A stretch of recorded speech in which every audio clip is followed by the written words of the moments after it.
It's important to understand the role that immigration has played, and illegal immigration has played in the state of California, whether it's education, social services, or even the cost to our prisons.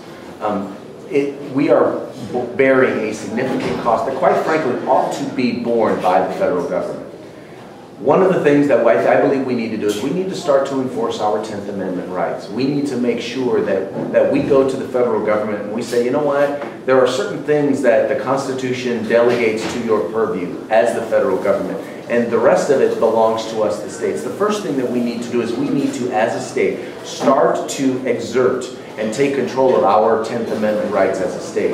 The next thing that we need to do is, I believe we need to be suing the federal government. We need to go after the federal government and require that they meet their obligations, in all of these areas, making sure whether it's dealing with the education funding and the amount of cost that goes into educating those who are here illegally. Making sure that we're dealing with those who are imprisoned here and the cost of imprisoning, once again, those who are here illegally.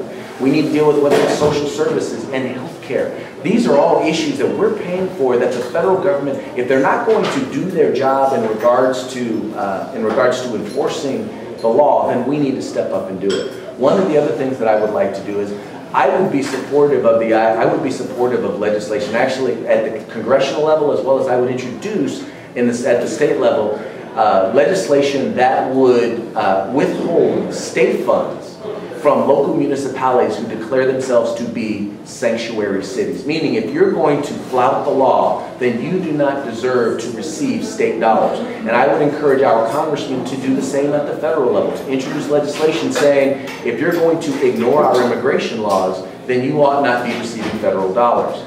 This worked when it came to increasing the legal drinking age. It used to be that some states actually had a drinking age of 18, but when the federal government said that we're going to withhold federal transportation dollars from you, if you don't increase it for any state that has a drinking age less than 21, guess what most of the states did? They increased it up to 21. It is something that will work because, you know, if they're going to get state dollars, then they ought to then make sure that they're following the rules. I always say the same thing as a parent. I always tell my children, when you grow up and you move out of the house, you can live whatever lifestyle you choose. But I also have a right to determine which lifestyles I'm willing to financially support. You know, there is actually one other thing that we can do, and you know, there are in some cases federal programs that we're not taking advantage of here in California because we refuse to require proof of citizenship. I would introduce legislation that would require, whether it was dealing with our education system or social welfare programs, any place where we can potentially reduce our costs and get some of those federal dollars that we're supposed to be getting for these programs, for some of these costs. I would institute legislation that would say, if it requires